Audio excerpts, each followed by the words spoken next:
They say some places breathe, and some secrets bleed.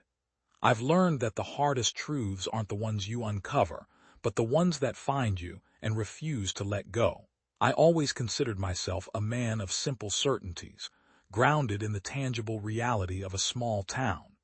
In the late autumn of 1987, I was just Elias Thorne, a police officer in the quiet community of Oakhaven, a place where the biggest excitement was usually the annual Harvest Festival or the occasional stray deer wandering onto Main Street. My world was built on facts, on evidence, on the clear-cut lines between right and wrong. I prided myself on my skepticism, my ability to see through the local superstitions that clung to Oakhaven like the morning fog. But that year, that autumn, Oakhaven decided to bleed. It began with Clara Bellwood. She was just 16, all bright laughter and dreams of leaving Oakhaven behind for the big city. Her parents, good, salt-of-the-earth folk, reported her missing on a Tuesday evening, a week after the first frost had painted the fields a shimmering white. I remember the call came in just as I was finishing up a stack of parking tickets, the mundane rhythm of my day shattered by the tremor in Mr. Bellwood's voice. She didn't come home, Elias. She always comes home. Missing teenagers weren't unheard of in Oakhaven. They usually turned up at a friend's house or a hidden spot with a whispered secret. But a cold dread settled over me even then. There was no runaway note, no argument, just a vacant chair at the dinner table. My partner, Silas Vance, a man whose cynicism matched my own, and I headed out to the Bellwood farm. It sat on the fringe of town, where the neatly plowed fields gave way to the ancient, dense woods known as Blackwood Hollow. The kind of woods that swallowed sound, where the shadows stretched long and gnarled, even in the brightest afternoon. Mrs. Bellwood was a wreck, clutching a faded photograph of Clara, her face swollen with tears. Mr. Bellwood, normally a man of unshakable composure, stood rigid, his eyes wide and hollow. She went for a walk, just to the edge of the woods like she always does after her chores, he choked out, his voice a raw whisper. Said she liked to watch the sunset over the ridge. Silas and I exchanged a look. Walking in Blackwood Hollow was a pastime, sure, but not after dusk, not this time of year, and certainly not alone. The trail started at the edge of their property, a faint deer path winding into the thick canopy of trees. We decided to begin the search there, pulling in a few local volunteers, their flashlights cutting weak beams through the growing twilight. As we moved deeper into Blackwood Hollow, the air grew heavy, damp with the scent of decaying leaves and wet earth. The woods were unnaturally quiet. No chirping crickets, no rustling night birds, just the crunch of our boots on the frozen ground and the ragged rhythm of our own breathing. A primal unease began to gnaw at me. It wasn't just the oppressive darkness or the grim task at hand. It was something else, something I couldn't quite name.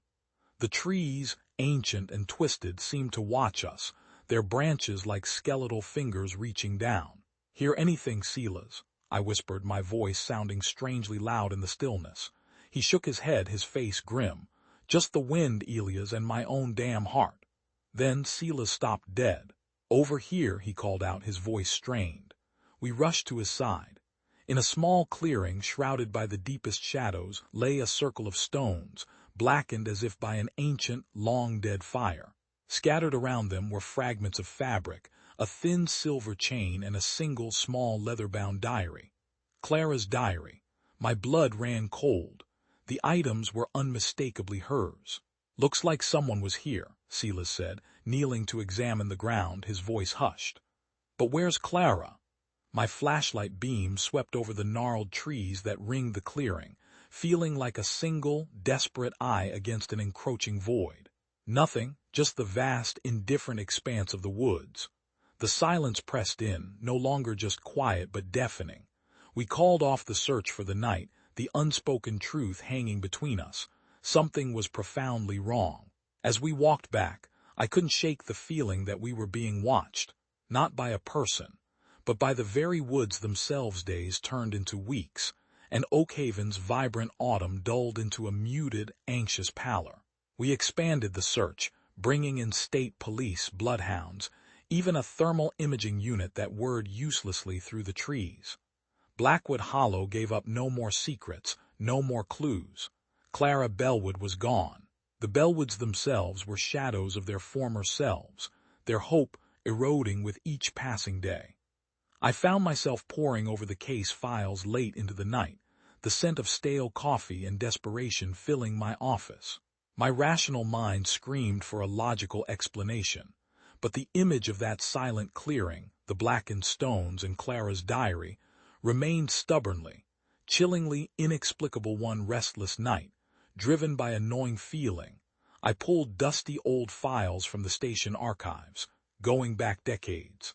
It was a long shot, a desperate swing in the dark. That's when I stumbled upon it, a series of cold cases from the 1930s. A young girl, Finn O'Malley, vanished from a nearby farm. Another, Bethany Holt, a year later. Both last seen heading into Blackwood Hollow, and in each report a mention of a strange clearing with a circle of blackened stones. My breath hitched in my throat. It sounded like something ripped from a campfire ghost story, but the reports were real, typed out on brittle, yellowed paper, cold and stark. The sheer impossibility of it sent a shiver down my spine.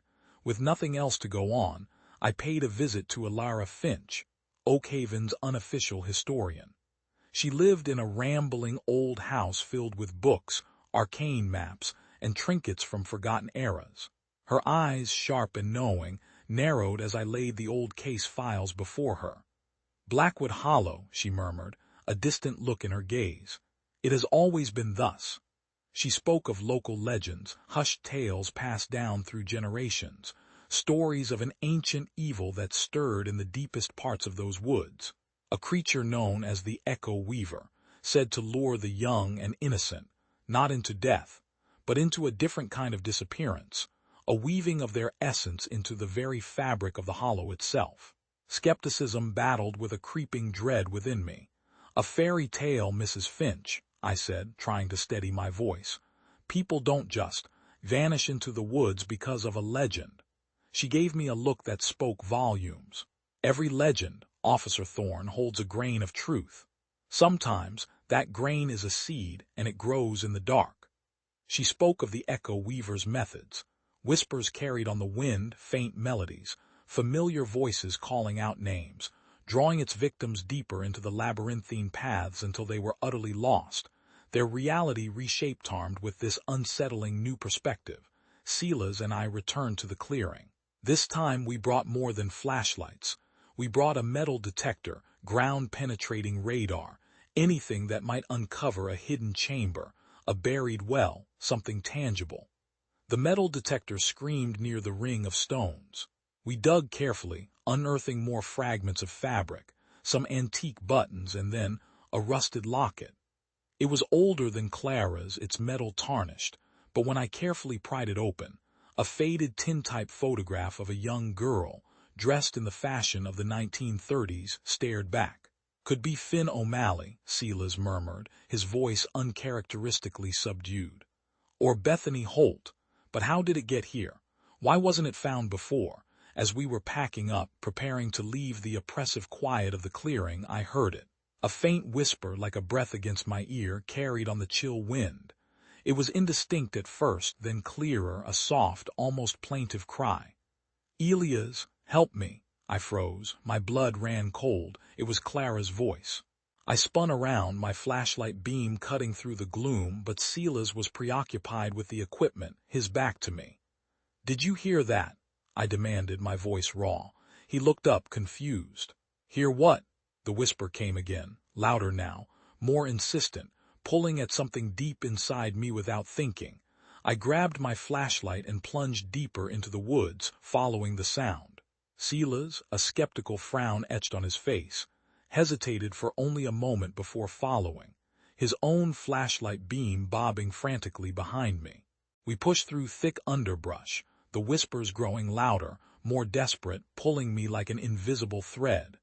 The air grew colder, heavy with the scent of damp earth and something else, something metallic and strangely sweet. We burst into another clearing, smaller than the first, overgrown with ancient, gnarled trees. In the center, almost swallowed by a mass of coiling roots, stood an anomaly, an old wooden door, seemingly embedded in the side of a large, ancient oak. It was weathered, scarred, and utterly out of place, like something from another time, another world. "What the hell is this?" Silas muttered, his voice barely audible above the frantic thumping of my heart. The whispers were unmistakably coming from behind it now, Clara's voice, desperate, pleading. "They're coming, please, open it." My heart hammered against my ribs, a frantic drum against the chilling whispers. "We have to open it," I breathed, my hand trembling as I reached for the ancient wood. "Are you crazy, Elias? We don't know what's in there." Silas grabbed my arm, his grip tight. "Clara's in there, Silas. I can feel it." I shook him off, my fingers brushing against the cold, rough wood. A rush of icy, stale air hit me as I pulled the door open. Beyond it, a rickety wooden staircase spiraled down into absolute darkness, swallowed by a musty, suffocating smell. "Stay close," I said, my voice barely a whisper as I took the first tentative step down. Silas followed, his face a mask of reluctance, his flashlight beam weakly cutting through the gloom. The air grew thicker, colder, each breath a struggle. The whispers, no longer just Clara's, but a cacophony of faint, ghostly voices, swirled around us, rising from the oppressive blackness below. We descended slowly, each creak of the ancient wood echoing in the abyss. At the bottom, we found ourselves in a narrow, unlit corridor, its walls rough-hewn stone, damp with condensation. It felt as if we had stepped into a forgotten tomb, a place that defied all logic, all reason. This wasn't a basement. It was something else entirely, a place buried deep beneath the very earth. As we moved forward, a faint, pulsing light shimmered ahead, casting shifting shadows on the walls. It led us into a small, irregularly shaped chamber. And there, huddled against a rough stone wall, was Clara. She was alive, thank God, but her clothes were torn, her face streaked with dirt and tears, her eyes wide with a terror that seemed to go beyond the visible. She looked like a ghost, thin and translucent in the eerie light. "Clara!" I rushed to her side, kneeling, my hand reaching for her. She flinched, pulling away, her eyes darting wildly around the chamber. "They're coming," she whispered, her voice raw, barely audible. "We have to leave, now." "Who, Clara? Who's coming?" Silas demanded, sweeping his flashlight around the small space, his voice tight with a mixture of fear and confusion. Before she could answer, we heard it, footsteps. Slow, deliberate, echoing from the tunnel behind us, heavy and dragging, as if something immense was lumbering towards us. A suffocating chill filled the chamber, making the hairs on my arms stand on end. We spun around, our flashlights trembling in our hands, revealing a figure emerging from the darkness of the corridor. It was impossibly tall, its limbs unnaturally elongated, its head tilted at an odd, disturbing angle. Its eyes, if they were eyes at all, were hollow, abyssal voids that seemed to drink the light from our beams.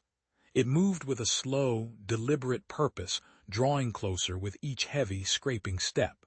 Its form seemed to ripple, as if the air around it distorted, blurring its outlines, making it seem both solid and ephemeral at the same time. The whispers around us intensified, now a frantic chorus of terrified pleas and chilling, disembodied laughter. "The Echo Weaver!" Clara shrieked, her voice cracking, her eyes fixed on the approaching horror. "Run!" I shouted, pulling Clara to her feet. We bolted back down the corridor, the creature's heavy footsteps echoing behind us, sickeningly close. The air grew impossibly colder, and it felt as if the very stone walls were closing in, suffocating us. We scrambled up the rickety stairs, our lungs burning, the creature's breath, a cold, stale gust, hot on our necks. As we burst through the wooden door, I slammed it shut with all my might, the ancient wood splintering and groaning under the force. We didn't stop running, not until we were out of Blackwood Hollow, back in the relative safety of the open fields, gasping for breath, the cold night air biting at our lungs. I turned, half expecting to see the distorted figure pursuing us, but the woods were silent once more, dark and impenetrable, as if the horrors within had never stirred. "We have to get out of here, Elias," Silas choked out, his face pale, his eyes wide with a terror I'd never seen before. "This place, it's not safe." We made it back to Oakhaven, Clara clinging to my arm, her frail body trembling uncontrollably. The Bellwoods were overjoyed, their relief a palpable wave that washed over the entire town. But I couldn't shake the feeling that we hadn't escaped entirely, that something had followed us, or perhaps simply waited. Clara recovered slowly, but she was never the same. The experience had left her with a lingering, profound fear, a blankness in her eyes that nothing could erase. She spoke in hushed tones of twisted voices and endless dark tunnels, of a presence that drained you of your very essence, making you a part of its silent, forgotten choir. The doctors attributed it to shock and trauma, but I knew better. Over the next few days, I did some more digging. Alara Finch helped me research the deeper history of Blackwood Hollow and the Echo Weaver. We found references, not just in local folklore, but in obscure European texts, whispers of similar entities that existed on the fringes of reality, creatures that didn't just kill, but consumed, weaving the memories and identities of their victims into their own endless existence. They fed on fear, on loss, on the very act of remembering them. The case was officially closed. Clara Bellwood was found. The man who had apparently held her, a local recluse named Jedediah Cole, was apprehended, but he was a husk of a man, rambling about the whispers and the calling, his eyes as hollow as the creature we'd seen. The police chief wrote it off as the deranged act of a madman, the underground chamber a mere delusion. But I knew the truth was far more horrifying. I kept an eye on Blackwood Hollow, wary of any sign that the creature might return. And sometimes, late at night, I would hear the faintest whispers on the wind, a chilling echo of Clara's voice, or perhaps the voices of Finn O'Malley and Bethany Holt, reminding me that some things are better left unexplained, some horrors better left undisturbed. The rational part of me struggled, still struggles, to reconcile those events with my understanding of the world. But deep down, in a place my old self wouldn't recognize, I knew we had encountered something beyond explanation, something that defied logic and reason years past. The memories of Oakhaven and Blackwood Hollow settled into the background of my life, like sediment in a forgotten pond.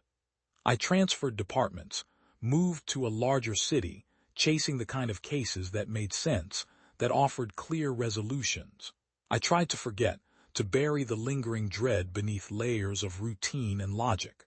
I married, had a daughter, Lily, and for a time, I almost succeeded in convincing myself that it had all been a nightmare, a figment of a young cop's overwrought imagination. But the woods, they always called to me. The memory of that deep, silent place and the hollow gaze of the Echo Weaver, it never truly faded. And sometimes, in the quietest moments, when the city lights felt too bright and the night too still, I'd remember. I'd remember Clara's haunted eyes and the unspeakable terror in her voice, and I'd wonder what else might be lurking in the shadows, waiting. I tried to keep my eyes open, my senses sharp. I convinced myself I was protecting my family, protecting myself from whatever darkness might still be out there. But the truth was, I was just feeding it. My obsession, my constant vigilance, it was a tether, a connection. The creature, the Echo Weaver, it didn't need physical presence to exert its power. It fed on memory, on fear, on the very act of remembering it, seeking it. And I, Elias Thorne, in my desperate attempt to understand, to banish, to forget, had become its unwitting anchor. The twist, the true chilling twist, wasn't that the Echo Weaver had been defeated or banished. It was that it had merely shifted its focus. It had found a new, powerful conduit, me. It no longer needed to lure people into Blackwood Hollow. It no longer needed to whisper from the trees. Because it had found a way to reach out, to extend its tendrils through my memories, through my nightmares, through my lingering obsession. I still don't believe in ghosts or monsters, not in the way most people do, not in the simple, tangible sense. But I've learned that there are things in this world that defy logic and reason, things that exist on the edge of perception, feeding on the very fabric of our minds. And in the quiet moments when the night is at its darkest, when the world outside my window is hushed and still, I hear them. Not loud physical sounds, but soft internal echoes. Faint whispers that crawl from the deep recesses of my mind, the collective voices of those who were lost, of Clara, of Finn, of Bethany, and so many others, now singing a silent, chilling chorus that only I can hear. It's a lullaby from the abyss, a song of memory and fear, growing stronger each night. I feel its tendrils brush against the edges of my waking thoughts, whispering names I don't know, showing me faces I've never seen, yet somehow recognize. The horror isn't just that it exists, it's that it exists through me. I am the portal. I am the echo chamber. My rational mind, the one I once prided myself on, battles against this encroaching darkness, but it's a losing fight. The more I try to forget, the more vivid the whispers become, the more insistent the unseen presence. I know, with a certainty that chills me to my core, that it hasn't stopped taking. It just no longer needs to show itself in Blackwood Hollow. It has a new hunting ground, a new way to consume, a new way to feed. And I am its unwitting shepherd, its perpetual witness, forever bound to the darkness I once sought to understand. Every sleepless night, every quiet moment, is a reminder that the past is never truly gone. It's just waiting for the right moment to return, and for me, it returned not with a bang, but with a whisper that never truly ends. What part of this story sent the most chills down your spine? Tell me in the comments, and follow for more stories that linger in the shadows.